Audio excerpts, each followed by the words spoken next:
The U.S. Special Envoy for Haiti has resigned over what he calls the inhumane treatment of Haitian migrants by the U.S. government.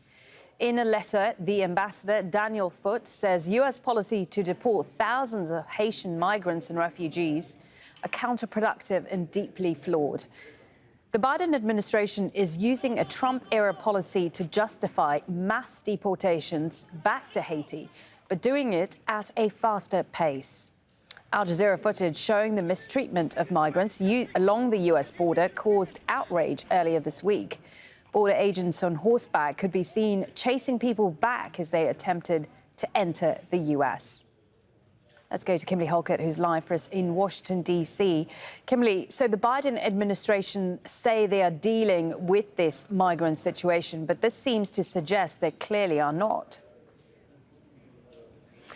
Yeah, it's been a problem for the Biden administration. We watched the White House press secretary, Jen Psaki, for days, struggling to answer reporters' questions when sort of the obvious hypocrisy is being pointed out with regard to the Biden administration's immigration policy along the border.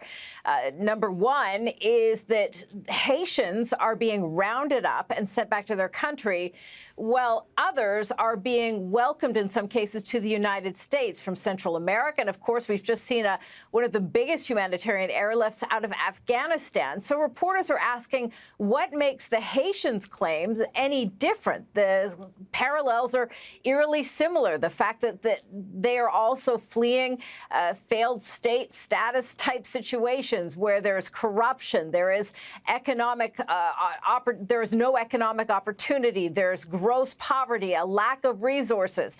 But the Biden administration has repeatedly said that they are simply enforcing the policy they inherited, and that this is something that's being done as a result of the COVID pandemic and a public health emergency. The problem is in all of this is that Biden on day one, President Biden undid many of Donald Trump's policies, but not this one. So it's hard to understand how this could be an exception. Add to that, you have to remember that the Biden administration has repeatedly said that the foundation of its foreign policy, of all of its policies, will be compassion, will be human rights. There has been repeated lectures, if you will, even from this administration about how it believes that there needs to be more in the United States with respect to racial justice. Yet at the same time, we're seeing inequality rampant along the southern border. So these are the questions that the Biden administration has struggled to answer. Clearly, internally, there is also an issue now because the special envoy to Haiti has resigned. He has submitted his resignation, saying that he can no longer support the policies of the Biden administration. He will not be associated with what he calls an inhumane decision to deport thousands of Haitians who are trying to immigrate to the United States. Many thanks for that. Kimberly Holkett there for us live in Washington, D.C.